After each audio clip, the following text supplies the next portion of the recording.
My world was a construct of carefully arranged smiles and routines, a life that seemed seamless to the casual observer.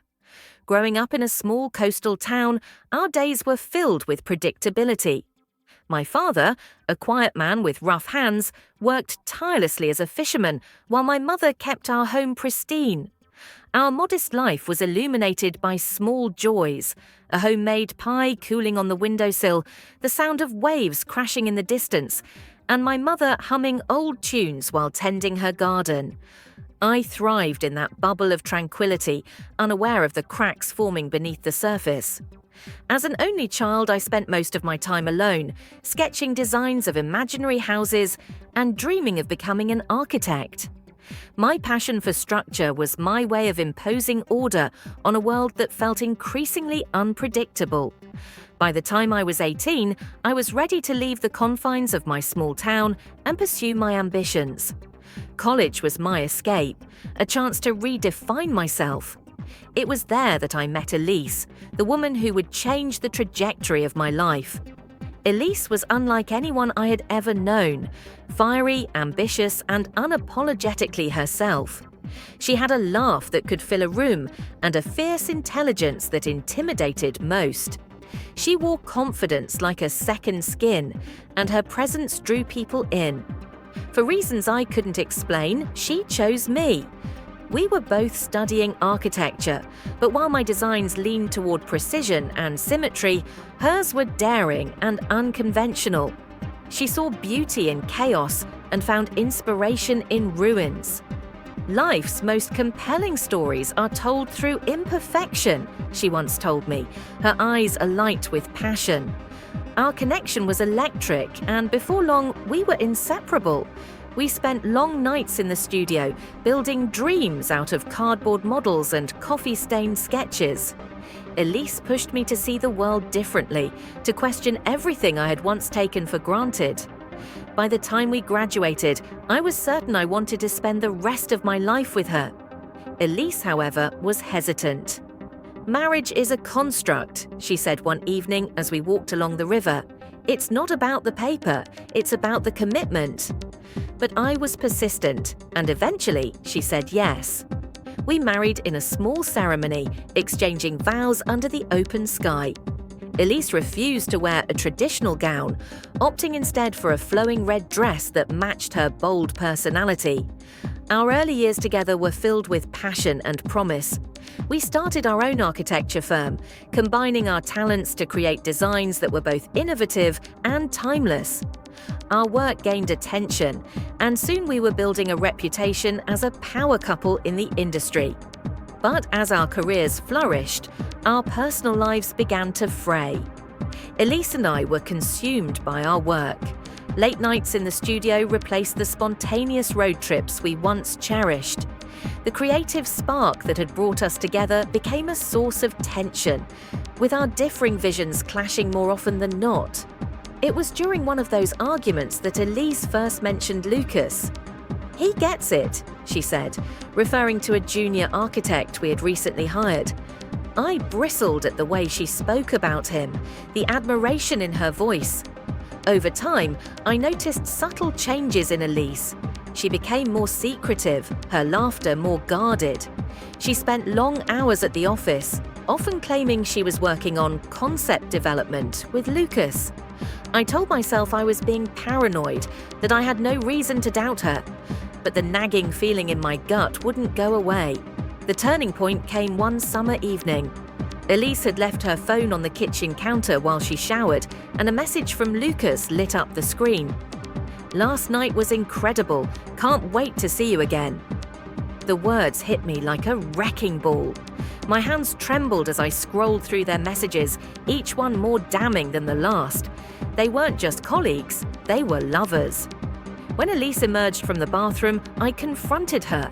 The confrontation was explosive, filled with accusations, denials, and bitter truths. Elise admitted to the affair, but refused to apologize. "You pushed me away," she said, her voice icy. "You were so focused on control and perfection that you forgot how to live." Her words cut deep, but I couldn't let them absolve her of her betrayal. "You had a choice, Elise," I said, my voice breaking, "and you chose him." Despite everything, we decided to stay together, for the business, for the reputation we had worked so hard to build. But the foundation of our marriage was irreparably damaged. Our home became a place of unspoken tension, each room a reminder of what we had lost. To the outside world, we were still the golden couple, attending galas and presenting awards with practiced smiles. But behind closed doors, we were strangers. I buried myself in work, pouring every ounce of energy into the projects we were commissioned to design. Elise, on the other hand, seemed unfazed. She continued her affair with Lucas, no longer bothering to hide it. Her audacity was both infuriating and heartbreaking, but I couldn't bring myself to walk away. One evening, Elise invited me to dinner under the pretense of discussing a new project. When I arrived, I was shocked to find Lucas there as well. The air was thick with tension as Elise revealed her true intentions. "We need to talk about the future," she began, her tone unsettlingly calm. "Lucas and I want to buy you out of the firm." The betrayal felt like a second knife in the back. I stared at her, disbelief and rage coursing through me. "You're asking me to walk away from everything I built," I demanded. "It's not just your firm," she countered. "It's ours, and you've been holding it back." In that moment, something inside me snapped. I realized that Elise had not only taken my trust, but was now trying to strip me of my identity. But Elise wasn't prepared for what happened next. With a cold, calculated calm, I placed a folder on the table. Inside were documents detailing a secret account I had established years earlier, a safeguard in case of emergencies. I had been slowly transferring assets into that account, a precaution that now felt eerily prescient. "I'll sell," I said, meeting her gaze. "But on one condition, you and Lucas resign from the firm immediately." The colour drained from Elise's face. Lucas looked equally stunned. "You can't do this," she whispered, her voice trembling. "I can," I said firmly, "and I will." The control I had always been accused of wielding became my shield, my way of reclaiming the life Elise had tried to dismantle. The room felt colder as I watched Elise and Lucas sift through the folder. The weight of my ultimatum hung in the air like a storm cloud, ready to burst. Elise's hands trembled as she flipped through the pages, her usual composure cracking under the realization of what I had done. "You've been planning this," she accused, her voice trembling with anger and disbelief. "No," I replied, my tone measured. "I was preparing for the day you left me with no choice." Lucas leaned back, his smug confidence replaced by unease. "You think this will save you? This is business. It's nothing personal." His words ignited something primal in me. "You destroyed my marriage and now you want to frame it as just business." My voice rose, filled with a venom I rarely allowed myself to express. "It's personal, Lucas. It's deeply personal." I walked out, leaving them to process their loss. The door shut behind me with a definitive thud, a punctuation mark on the chapter of my life I was determined to close. The fallout from my decision was swift. By the end of the week, Elise and Lucas had signed the necessary documents, transferring their shares of the firm back to me. I paid them off without hesitation, knowing it was a small price to reclaim what was mine. Elise moved out of our home shortly after, leaving behind an eerie silence that was both liberating and suffocating. I spent days wandering through the empty rooms, each one a monument to the life we had built together, a life that now felt like a cruel illusion. Our divorce was finalized within months. Elise's lawyers tried to negotiate for more, but the documentation I had prepared left little room for argument. She walked away with a fraction of what she had hoped for, while I retained full control of the firm and our shared assets. For a while, I threw myself into work. The firm became my sanctuary, a place where I could channel my pain into creativity. Late nights at the drafting table became my new normal, the glow of the desk lamp my only companion. But even as I regained control of my professional life, my personal life remained a mess. Friends who had once admired Elise and me as a couple now treated me with pity or discomfort. Social events were awkward, filled with forced smiles and whispered questions about the divorce. The loneliness was unbearable. For years I had defined myself as half of a partnership, and now I was struggling to figure out who I was on my own. It was during this period of isolation that I met Sophie. She was a journalist assigned to profile the firm for a feature on innovative architecture. She arrived at my office with a warm smile and a quick wit that disarmed me almost immediately. "Nice place," she said, glancing around the minimalist space, "but it feels a little sterile. Don't architects usually have quirky sketches or mood boards lying around?" Her observation caught me off guard. "I prefer order," I replied, though I couldn't deny the truth in her words. Over the course of the interview, Sophie's questions became increasingly personal. She had a knack for cutting through the noise, for drawing out truths I hadn't intended to share. By the time she left, I felt both exposed and strangely lighter. A week later, I received an email from her. Attached was a draft of the article, along with a note. "Let me know if I got anything wrong, or if you'd like to grab coffee sometime." Coffee turned into dinner, and dinner turned into long conversations that stretched into the early hours of the morning. Sophie had an openness about her that was both refreshing and terrifying. She wasn't afraid to ask hard questions, and she didn't shy away from my messy answers.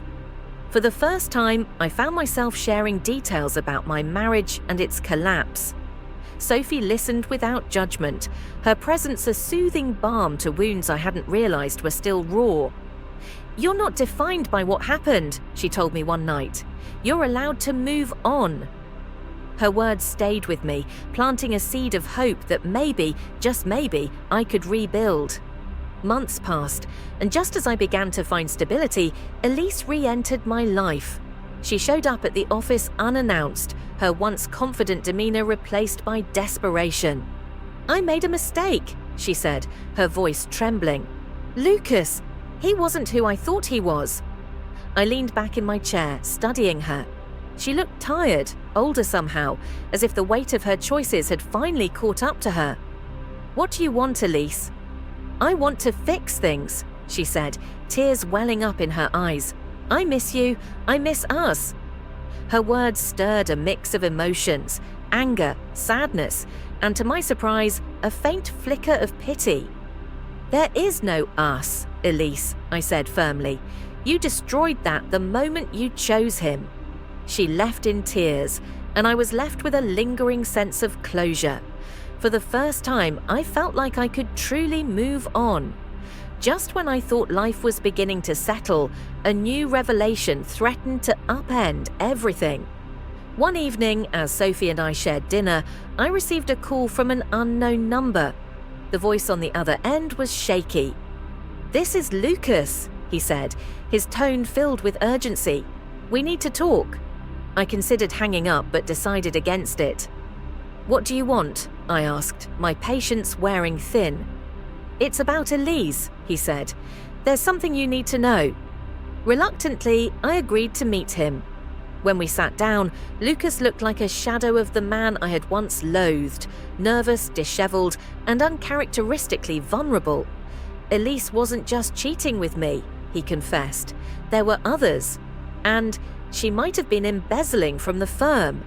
His words sent a jolt through me. "Why are you telling me this now?" "Because she's coming after me too," he said, his voice breaking. "She's trying to pin everything on me, but I swear I didn't know what she was doing." The information Lucas provided was both damning and illuminating. As I began to investigate, I uncovered a trail of financial discrepancies that confirmed his claims. Elise's betrayal ran deeper than I had ever imagined, and now I had to decide how to confront her and what it would cost me. The days following Lucas's revelation were a blur of disbelief and anger. I locked myself in my home office, combing through old records and financial statements. What I found confirmed my worst fears. Elise had been siphoning funds from the firm for years, covering her tracks with forged invoices and inflated project costs. The betrayal was suffocating. It wasn't just the affair or the lies, it was the systematic dismantling of everything we had built together. Elise hadn't just cheated on me, she had stolen from me, undermining the very foundation of our shared dreams. The weight of her actions settled heavily on my chest. How could I have been so blind? I wasn't sure why Lucas had come forward, but his desperation made sense. Elise's betrayal wasn't limited to me. She had manipulated him too, dangling promises of a future together while using him as a pawn in her schemes. I met with him again, this time with a lawyer present. "If you're willing to testify," I told him, "we can build a case against her, but this won't be easy." Lucas hesitated, his face pale. "I just want her out of my life," he said, "but yeah, I'll do it." His cooperation was a bitter pill to swallow, but it was necessary. Together, we began piecing together the evidence, building a case that could hold up in court. Elise's reaction was as fiery as I had expected. When she was served with a legal notice, she stormed into my office, her fury barely contained. "This is how you repay me," she hissed, slamming the papers onto my desk. "After everything I've done for you," I laughed bitterly. "Everything you've done? You mean the lies, the affair, and the embezzlement?" Her eyes flashed with defiance. "You were the one who pushed me away," she spat. "You made me feel invisible. I did what I had to do to survive." I stood, my hands clenched into fists. "Don't you dare twist this into my fault. You chose this path, Elise. You betrayed me, and now you're going to face the consequences." She left in a whirlwind of rage, but her words lingered, a cruel echo of our broken past. With Lucas's testimony and the evidence I had gathered, the case against Elise was strong. My lawyer assured me that we had the upper hand, but I couldn't shake the feeling that this was only the beginning. Elise was cunning, and I knew she wouldn't go down without a fight. As the legal proceedings began, I found myself confronting not just Elise, but my own demons. Her actions had exposed the cracks in our marriage, but they had also forced me to face uncomfortable truths about myself. I had been so focused on control and success that I had lost sight of the people around me. Through it all, Sophie remained my anchor. She stood by me, offering a steady presence in the chaos. "You're stronger than you think," she told me one night as we sat on the couch, the weight of the day pressing down on me. "I don't feel strong," I admitted. "I feel broken." She took my hand, her gaze unwavering. "Being broken doesn't mean you can't heal. It just means you've been through something that mattered." Her words gave me the strength to keep going, to face the challenges ahead with a renewed sense of purpose. Elise's response came in the form of a countersuit. She accused me of mismanagement, claiming that I had been the one to mishandle the firm's finances. The audacity of her claims was infuriating, but it also forced me to re-examine my own actions. While my records were clean, the stress of the countersuit took its toll. I spent sleepless nights poring over documents, ensuring that there were no gaps in my defense. The legal battle became a war of attrition, draining both my energy and my resources. Elise, however, seemed to thrive on the chaos. She appeared at every court hearing with a calculated air of confidence, her defiance unyielding. As the case dragged on, I began to suspect that Elise had an ulterior motive. It wasn't just about the money or the firm, it was about control. She wanted to keep me tethered to her, to ensure that I couldn't move on without her shadow looming over me.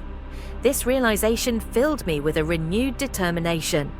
I refused to let her win, not just for myself, but for everyone she had hurt. The trial reached its climax when Lucas took the stand. His testimony was damning, painting a vivid picture of Elise's manipulation and deceit. But it was his final words that delivered the most devastating blow. "She didn't just betray him," he said, his voice trembling. "She betrayed all of us." Elise's composure cracked for the first time. Her defiance gave way to panic as the weight of her actions came crashing down. The court ruled in my favor, awarding me full control of the firm and ordering Elise to repay the stolen funds. The victory was bittersweet, a hollow triumph that couldn't erase the scars she had left behind. Elise disappeared from my life after the trial, her name becoming a cautionary tale whispered in industry circles. Lucas, too, faded into obscurity, his reputation irreparably damaged. But the story didn't end there.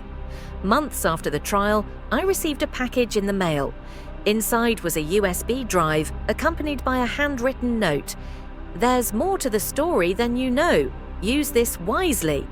The drive contained files that revealed a shocking truth. Elise hadn't been acting alone. She had been manipulated by someone even more cunning, someone who had orchestrated her downfall for their own gain. The mastermind? My mentor, the man who had guided me through the early years of my career. He had used Elise as a pawn, exploiting her vulnerabilities to dismantle our firm and eliminate me as a competitor. The revelation left me reeling. My victory had been a lie, a carefully crafted illusion designed to serve someone else's agenda. The revelation that my mentor, Richard Grant, had been pulling the strings all along sent shockwaves through me. This was a man I had trusted implicitly, someone who had shaped my career and encouraged my ambitions. That he had orchestrated Elise's betrayal, and by extension my downfall, was a betrayal so profound it left me paralyzed with disbelief. The files on the USB drive were damning. They contained email exchanges, financial records, and meeting transcripts that painted a clear picture of Richard's manipulation. He had cultivated Elise's discontent, feeding her doubts about our relationship and her role in the firm. When she finally acted on those doubts, he had been there, waiting to exploit the chaos. The emails between Richard and Elise were the most painful to read. He had been there during the moments I thought she and I were reconnecting, subtly encouraging her to see me as the enemy. "He doesn't value you," one email read. "You're the real visionary in that partnership, Elise. Without you, the firm would collapse." Another one stung even more. "Why let him control everything? Take what you deserve. Lucas will support you, and so will I."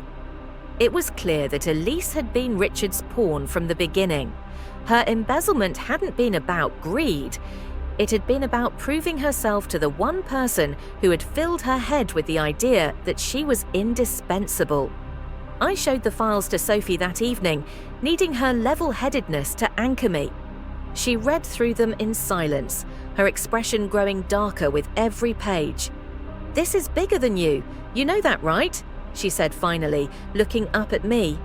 I nodded, though the weight of her words made my chest tighten. He played all of us. Elise, Lucas, even me, and I didn't see it coming. Sophie placed her hand over mine, her gaze steady.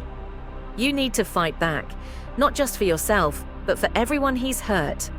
Her unwavering belief in me reignited something I thought I had lost, the will to fight. The next day, I met with a private investigator, a sharp-witted woman named Naomi, who specialized in corporate sabotage cases. Naomi had a reputation for uncovering secrets others couldn't, and I needed her expertise to unravel the full extent of Richard's machinations. She examined the files with a practiced eye, nodding as she pieced together the timeline. "He's good," she admitted, "but not invincible. People like him always leave something behind, an overlooked email, a forgotten transaction. We'll find it." Over the next few weeks, Naomi and I worked tirelessly, following the breadcrumbs Richard had left behind. What we uncovered was staggering. Richard had orchestrated not just Elise's actions, but also Lucas's hiring, knowing his involvement would further destabilize my marriage.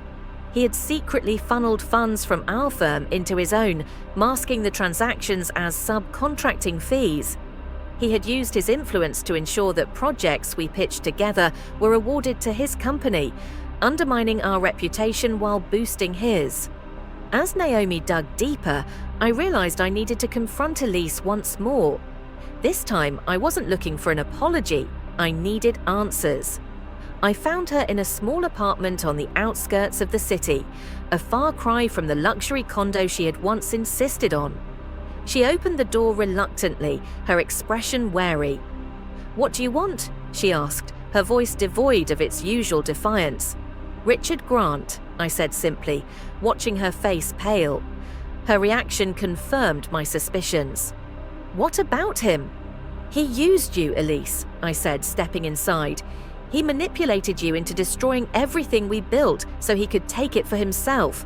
And now I need your help to bring him down." She hesitated, the weight of her choices visible in her downcast gaze.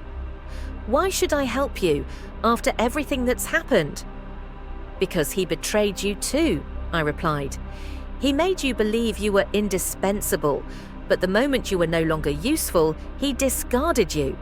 Don't you want to make him pay for that?" Reluctantly, Elise agreed to help. Her cooperation gave us access to additional documents and correspondence that further implicated Richard. Together, we built a case strong enough to take to the authorities. But the process was anything but smooth. Working with Elise was a constant reminder of her betrayal, and her attempts to justify her actions often tested my patience. "I didn't know he was using me," she said one night as we reviewed emails. I thought he believed in me." "He believed in what you could do for him," I replied coldly. "And when you stopped being useful, he turned on you. That's who Richard Grant is." With Naomi's help, we devised a plan to expose Richard. Using Elise as bait, we arranged a meeting between her and Richard under the pretense of negotiating a new partnership. Naomi and I would be watching from a distance, recording everything. The meeting took place in a high-end restaurant, the kind of place Richard frequented to flaunt his success. Elise played her part perfectly, feigning desperation as she pleaded for his support. "You owe me, Richard," she said, her voice trembling. "I did everything you asked, and now I have nothing." Richard smirked, his arrogance on full display. "You were a means to an end, Elise. Don't take it personally, it's just business." His words were all we needed. Naomi captured everything on camera, sealing his fate. The evidence we collected was overwhelming. When we presented it to the authorities, they moved quickly, launching an investigation that culminated in Richard's arrest. The charges against him ranged from embezzlement to conspiracy, and his once gilded reputation crumbled overnight. For the first time in years, I felt a sense of vindication, but it was a hollow victory. The damage Richard had caused couldn't be undone, and the scars he had left on my life and relationships were permanent. Just as I thought the ordeal was over, another revelation surfaced, one that shook me to my core. During the investigation, Naomi uncovered a hidden bank account in my name, filled with funds siphoned from the firm. At first, I assumed it was another one of Richard's schemes, but as we dug deeper, the truth emerged. Elise had set up the account years earlier, planning to frame me if her own embezzlement was discovered. When I confronted her, she broke down in tears. "I never meant to use it," she said, her voice cracking. "It was a backup plan. I was scared." Her confession left me reeling. The woman I had once loved, the partner I had trusted with my life, had been prepared to ruin me completely. Elise's confession hit me like a sledgehammer. The backup plan, the secret bank account, was the final betrayal in a series that had systematically dismantled any trust I had left for her. This wasn't just a spur-of-the-moment decision, it had been premeditated, calculated, and deliberate. "You were planning to ruin me from the start," I said, my voice trembling with a mix of rage and despair. "No," Elise protested, tears streaming down her face. "I didn't want to use it. I only created it because I thought you'd destroy me first." Her words felt like an echo of Richard's manipulations. They were rooted in the paranoia he had fed her. But that didn't absolve her. The person standing before me wasn't the Elise I had fallen in love with. the daring, passionate architect who had once seen the world as a canvas. This was someone I no longer recognized, a stranger I couldn't bring myself to forgive. I left her apartment without another word, the weight of her betrayal settling heavily on my shoulders. The drive home was a blur, the city lights smearing into streaks of gold and white as my mind raced. Back in the solitude of my apartment, I called Sophie. She answered on the second ring, her voice soft and reassuring. "Hey, you okay?" "No," I admitted, sinking into the couch. "I don't think I'll ever be okay again." She didn't press me for details, offering instead the simple comfort of her presence. "You're stronger than this," she said after a long silence. "But you have to stop letting them control your life. Let Elise and Richard go. They've taken enough from you." Her words resonated, but they weren't easy to act on. The scars they had left weren't just emotional. They were intertwined with my identity, with the very fabric of who I was. The fallout from Richard's arrest and the subsequent investigation sent shockwaves through the industry. The media devoured the scandal, dissecting every detail of Richard's schemes and Elise's involvement. My name was dragged into the headlines as well, though mostly as a victim of their machinations. Despite the vindication, the attention was exhausting. I found myself fielding calls from reporters, navigating awkward encounters at industry events, and dodging pointed questions about Elise. It was Sophie who suggested I hold a press conference to address the situation head-on. "Take control of the narrative," she said. "If you stay silent, they'll fill in the gaps with whatever sells." The conference was nerve-wracking, but it gave me a chance to set the record straight.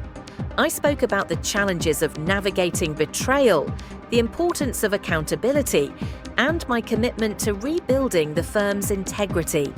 The response was overwhelmingly supportive, but it also marked a turning point. For the first time, I felt like I was reclaiming my story. With the dust beginning to settle, I turned my focus inward. I started therapy, something I had resisted for far too long.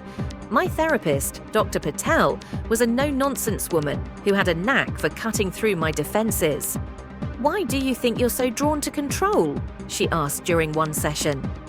"Because without it, everything falls apart," I replied without hesitation.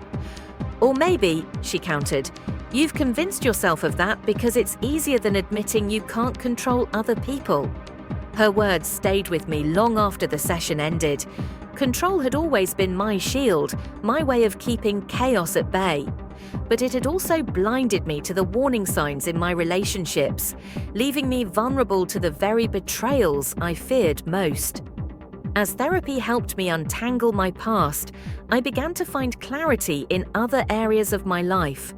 I scaled back my role at the firm, delegating more responsibilities to my team and focusing on projects that reignited my passion for architecture. Sophie became an even more integral part of my life, her unwavering support helping me navigate the uncertainty of rebuilding. Our relationship deepened in ways that felt both comforting and exhilarating, a stark contrast to the toxicity I had endured with Elise. But just as I began to feel a sense of stability, a new challenge emerged, one that threatened to upend everything I had worked to rebuild. One evening, as Sophie and I were preparing dinner, my phone buzzed with a notification. It was a message from an unknown number. "We need to talk. It's about Richard." "Elise." Sophie noticed the change in my demeanor immediately. "What's wrong?" "Elise," I said, holding up my phone. She frowned, her skepticism palpable. What could she possibly want now? "I don't know," I admitted, "but I have to find out." Against Sophie's advice, I agreed to meet Elise the next day. She looked different, tired, worn, and far less polished than I remembered.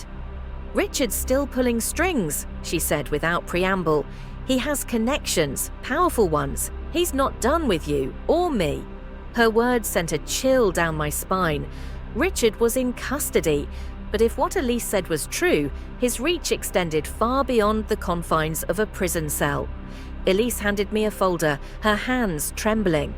Inside were documents that detailed a network of shady dealings Richard had orchestrated over the years. But what caught my attention was a single name, one that sent a jolt of recognition through me: Sophie. "What is this?" I demanded, my voice shaking. Elise hesitated, her expression pained.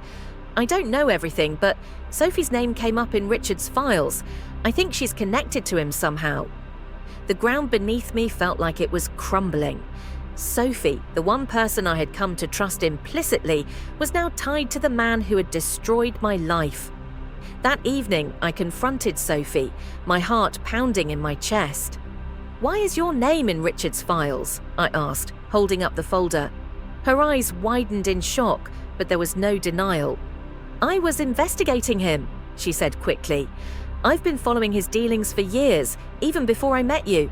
I wanted to expose him, but I didn't know how deep it went."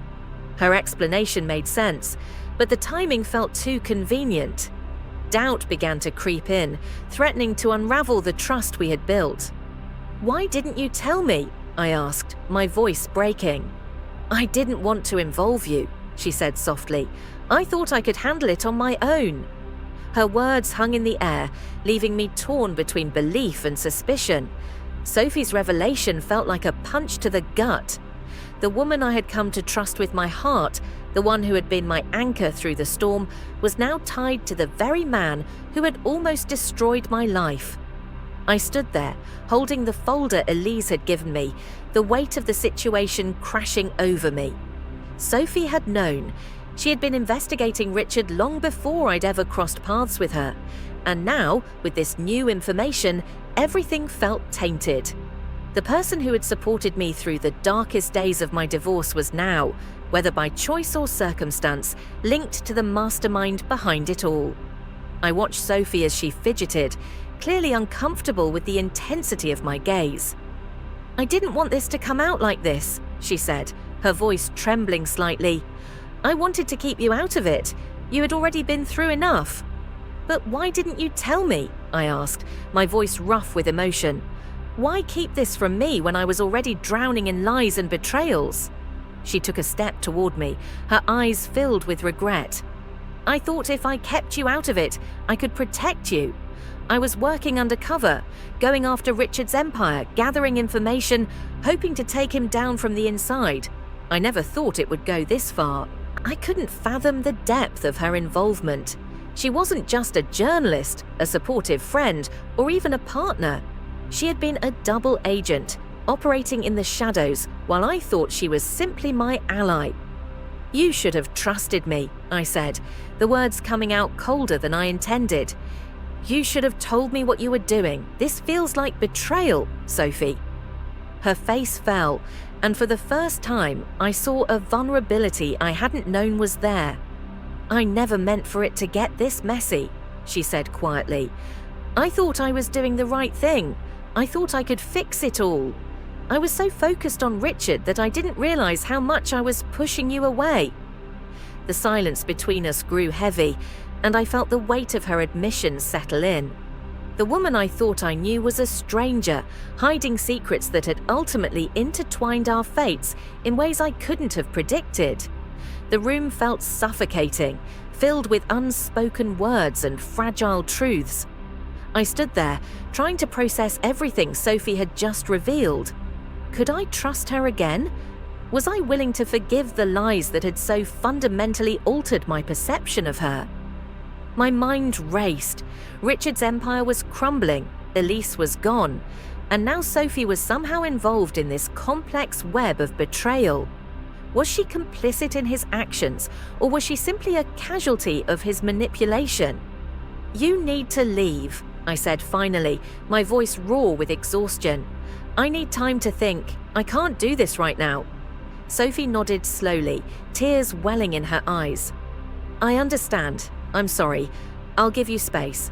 She turned to leave, her footsteps heavy as she walked out of my apartment, leaving me in a sea of confusion and shattered trust. In the days that followed, I found myself grappling with a storm of emotions. I spent more time at the office, burying myself in work to avoid confronting the mess that my personal life had become. The firm, once a shared dream between Elise and me, now felt like the only part of my life I could still control. But even in the sanctuary of my office, I couldn't escape the nagging feeling that I had been betrayed by everyone I had trusted. Elise had stolen from me, Richard had manipulated me, and now Sophie, the person who had been my emotional anchor, had been working against everything I had hoped for. I knew I needed answers, not just from Sophie, but from myself. What had I missed in the relationships around me? How had I allowed myself to fall into this cycle of trust and betrayal time and time again? Just as I began to sink deeper into my isolation, my phone rang. It was Sophie. I hesitated before picking up, unsure of what to expect. "I didn't want to call," she said quickly, her voice tight. "But I think we need to talk. There's more to this, and you need to know the whole truth." I clenched my fists. I wasn't sure I was ready to hear any more lies, but part of me knew that if I didn't face the truth, I'd be left with more questions than answers. "Fine," I said, my voice steady despite the churn of emotions within. "But you have 5 minutes." Sophie explained everything in the most candid way she could. "I was investigating Richard long before I met you," she began, her voice unwavering now. "But I wasn't just looking for information. Richard had connections. He knew people in high places, and I was trying to expose his corruption. The deeper I got, the more dangerous it became." She paused, as if choosing her words carefully. "I didn't know he was going to use Elise the way he did, but when I started digging into his finances, I realized he'd been planning something much bigger than just manipulating your firm. He had been leveraging his influence to control major projects and investments around the city, all through subordinates he trusted, people like Elise." "But why didn't you tell me this?" I demanded, my patience thinning. "You could have told me the moment we met. You could have warned me." Sophie's silence was deafening before she spoke again. "Because I wasn't sure who to trust. Richard was dangerous. He had people on the inside, and I couldn't be certain that telling you wouldn't put both of us in danger." She exhaled slowly. "I never meant for things to get this out of hand, and I'm sorry. I should have trusted you." Sophie's words hit me like a wave. She had been trying to protect me, trying to keep me out of something bigger than I could have ever imagined. But that didn't erase the fact that she had kept secrets. Secrets that I should have known. I ran a hand through my hair, exhausted from the emotional toll of the last few days. "So now what?" I asked, my voice raw. "What happens to us?" "I don't know," Sophie said softly, "but I'm willing to start over, if you are. I've learned a lot about myself during this, and I don't want to keep living in the shadows." I sat in silence, the weight of her words sinking in. Was I willing to take that step? To forgive her for what she had hidden? To rebuild something from the wreckage of our past? The silence between Sophie and me stretched on for what felt like an eternity.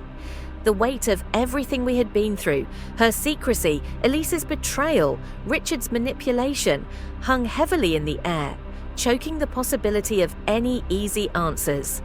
In that moment, I wasn't sure what I wanted: to rebuild the life I had once had with Sophie, or to cut all ties and start over entirely. Her offer to start over sounded tempting, almost ideal. But beneath it all, I couldn't escape the gnawing voice in the back of my mind, reminding me of how many times I had been deceived. My judgment had failed me time and again. Elise, Richard, and now Sophie, who had been playing a dangerous game of her own. Could I really trust her again? The decision weighed on me as I paced the room, my mind racing in 1,000 directions. It was clear that Sophie was sincere in her desire to make amends, but could sincerity alone heal the rift between us? Trust, once shattered, was a difficult thing to rebuild. In the past, control had been my anchor, both in my career and personal life. I had clung to it like a lifeline, believing it would shield me from the chaos and betrayal that always seemed to lurk around the corner. But now, control had failed me. It had driven Elise away, kept me in the dark about Richard's true intentions, and left me at odds with Sophie, the one person I thought I could rely on. Perhaps, I thought, it wasn't control that I needed, it was vulnerability. The ability to let go, to accept that life wasn't a series of neat equations that could be solved with precision. But was I capable of that? As I sat on the couch, the weight of the decision pressing down on me, I remembered something Sophie had said weeks ago. You're stronger than you think, but only if you're willing to face the truth. You can't hide from what happened, but you can choose what comes next. Her words rang in my ears now, louder than ever. The truth was that I couldn't change the past. I couldn't erase the betrayals or the pain that had come with them. But what I could do was decide how to move forward. I needed to let go of the idea that I could control everything, that I could fix every mistake or piece together a perfect narrative. Life was messy, and sometimes the only way to find peace was to accept that. The decision to be with Sophie or to walk away had to be based on the truth we could build together, not the shadows of the past. The next evening, I called Sophie. Her voice on the other end of the line was hesitant but hopeful. "Do you want to meet?" she asked. I paused before responding, taking a deep breath. "Yes, but we need to talk about everything. No more secrets." When we met at a small cafe, I was struck by how different she seemed. Gone was the woman who had hidden so much from me. In her place was someone raw, vulnerable, and unguarded. She looked at me with those same eyes, the ones that had drawn me in from the beginning, but this time there was no pretense. "I'm sorry," she said immediately, her voice quiet but sincere. "For everything. I should have trusted you. I should have told you the truth from the start. But I was scared. I was so afraid of losing you that I thought I could protect you from the mess I was in, and it was a mistake." I studied her, listening to every word, watching the honesty in her eyes. There was no more defensiveness, no more excuses. Only the rawness of someone who had made mistakes and was owning them. "I don't know if I can forgive you," I said softly, the weight of my own emotions making the words difficult to speak. "But I need to understand why you did it, why you kept it from me." Sophie nodded, her expression pained. "I thought I could fix it on my own. I thought if I took down Richard first, if I exposed him for what he really was, everything would be okay. But in doing that, I pushed you away. And when I saw how much pain I caused you, I realized that I had lost you long before I ever confessed." Her words were like a dagger to my heart. But at the same time, I saw the truth in them, the rawness, the admission of guilt. This wasn't a woman trying to protect herself anymore. This was someone who had failed and was trying, however imperfectly, to make it right. We sat in silence for a long while, each of us digesting the enormity of what we had just said. The decision now lay before me, simple in its essence but complex in its ramifications. Do I walk away from this relationship, cut my losses, and try to rebuild from the ground up? Or do I take the risk, face my own vulnerability, and try to trust Sophie again? As the seconds ticked by, I realized something. This wasn't about Sophie or Richard anymore. This was about me, about whether I could heal from the wounds of the past and whether I was willing to open my heart again. It wasn't about forgiving easily. It was about understanding that forgiveness was a journey, not a single decision. "I don't know if I'm ready," I said quietly, my voice cracking. "But I'm willing to try. I want to rebuild, not just with you, but with myself. I want to find a way forward, even if it's messy." Sophie's face softened and a small, tentative smile appeared. "We don't have to have all the answers right now," she said. "But I'll be here, trying with you." And for the first time in months, I felt a sense of hope, a fragile, tentative hope, but hope nonetheless. In the days that followed, we took small steps to rebuild our relationship. There were awkward conversations, painful admissions, and long silences as we navigated the complexities of trust. It wasn't easy, and there were times when I wanted to give up, when the weight of everything felt too much to bear. But slowly, we learned to communicate more openly, to share our vulnerabilities without fear of judgment. It wasn't perfect, but it was real. We began to heal, one conversation at a time, one step at a time. Professionally, I focused on my firm, re-establishing my leadership with a renewed sense of purpose. I knew I had to rebuild from the ground up, not just with Sophie, but with my colleagues and clients. But this time, I was more mindful of my own well-being, not allowing the weight of work to overshadow the relationships I had learned to cherish.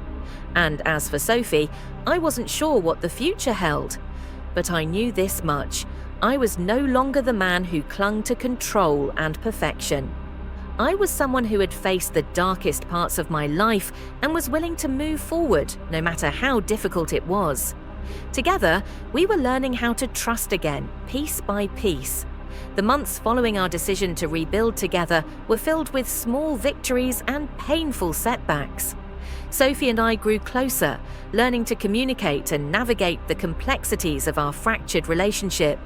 But even as we began to heal, a sense of unease lingered. Something wasn't right.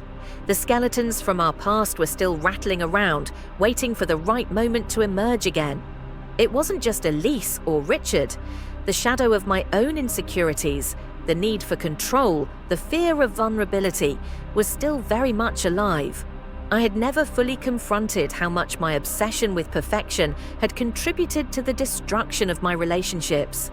I had been so focused on building a flawless life, a life I could present to the world, that I had ignored the cracks within it. Sophie and I had made progress, but we were far from healed. Every time I thought we were in the clear, I would find myself back at the same crossroads, wondering if I could truly forgive her, and perhaps more importantly, if I could forgive myself. The final test came unexpectedly, as most things do in life. Sophie's phone buzzed one evening as we were having dinner. She glanced at the screen, and for a split second I saw her expression change. It was subtle, but I caught it, a flash of fear. "Who was that?" I asked, trying to keep my voice steady. Sophie hesitated, her eyes shifting to the side. "It's just work, a new story I'm working on." I didn't press her, but that fleeting moment stayed with me, gnawing at my thoughts. The trust we had worked so hard to rebuild suddenly felt fragile again. I wasn't sure if I was imagining it or if something was truly wrong. But I had learned by now that when I sensed something was off, I couldn't just ignore it. Later that night, when Sophie was in the bathroom, I couldn't resist. I picked up her phone, unlocking it with the code she had long since stopped guarding. What I found made my heart stop. It was a message from a familiar name, Elise. "You're still in this, aren't you? He'll never forgive you, but I can help you fix everything. Just say the word." My hands shook as I put the phone down. The flood of emotions that hit me, betrayal, confusion, anger, was overwhelming. Was this the same woman who had promised to rebuild with me? The woman who had claimed to be committed to moving forward? I didn't know what to think. Was she still involved with Elise in some way? Was she trying to hide something from me, just like she had with Richard? Or was this just another manipulation, a test to see how far she could push me? When Sophie came back into the room, I didn't say anything. She sat down across from me, her eyes meeting mine. "What's wrong?" she asked, her voice laced with unease. "Who's Elise to you?" I asked, my voice barely above a whisper. Sophie froze. "What?" "The message," I said, placing her phone on the table between us. "What's going on between you two?" She looked at the phone, her face draining of color. "I don't know why she keeps reaching out. I told you I'm not involved with her anymore. I cut ties." "Then why are you still talking to her?" I demanded. "Why is she trying to pull you back in? After everything we've been through, why are you still entertaining her?" Sophie ran a hand through her hair, frustration and guilt evident in her expression. "I didn't want to tell you this, but after Richard was arrested, Elise came to me. She offered me a chance to take down those who helped him. People I had already started investigating." I could barely breathe. "So you were working with her?" I wasn't working with her, Sophie said quickly, her voice breaking. But I didn't know what to do. I thought I could get the information I needed to expose everything. I wanted to make things right, but I didn't want to involve you. And now you're still talking to her? I asked, my voice trembling. How could you keep something like that from me? I was protecting you, Sophie replied, tears welling up in her eyes. I thought if I kept you out of it, I could keep you safe. But it's all falling apart, isn't it? I stared at Sophie, the woman I had tried so hard to rebuild my life with, and felt something inside me break. Everything she had said made sense, but it didn't change the fact that she had lied to me, kept secrets, and engaged with the one person who had torn my life apart.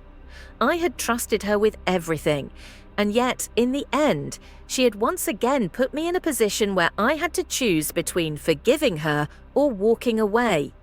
My mind raced as I tried to process everything. Was I making a mistake by not trusting her again? Was I letting fear cloud my judgment? Or was this simply the point where I had to accept that I couldn't keep going in a relationship built on lies and half-truths? I stood up, my decision suddenly clear. I can't do this anymore, Sophie. Her face crumpled, and she reached out to grab my arm. Please don't. I gave you a chance, I said, my voice steady, though my heart was breaking. But this isn't what I want. I can't keep living in this cycle of lies and manipulation. I can't keep waiting for you to be honest with me. I walked away from Sophie that night, leaving behind a future I had once dreamed of. The apartment that had once felt like a safe haven now felt like a prison. As I closed the door behind me, I felt both relief and grief, as though I had just stepped into an uncertain future.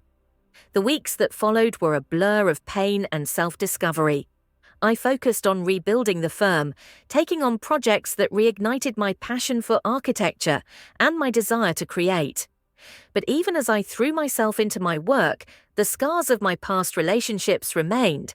Sophie, too, seemed to vanish from my life. The silence between us was deafening. I never saw her again after that night. She didn't try to contact me, and I didn't reach out either. The decision to walk away from Sophie was the hardest choice I had ever made, but it was the right one. It was a painful reminder that sometimes, even when you love someone, you have to let them go. Years later, I stood in front of a new building I had designed, one that would become the symbol of the new direction my life had taken. As I gazed up at the structure, a sense of peace washed over me. I had rebuilt my life from the ashes of the past, and though it wasn't perfect, it was mine. In that moment, I realized that true strength wasn't about control. It was about accepting vulnerability, embracing the messiness of life, and having the courage to move forward despite the pain. I had learned that sometimes the greatest form of redemption was letting go, and that even in the wake of betrayal, there was still the possibility of rebuilding, of creating something new.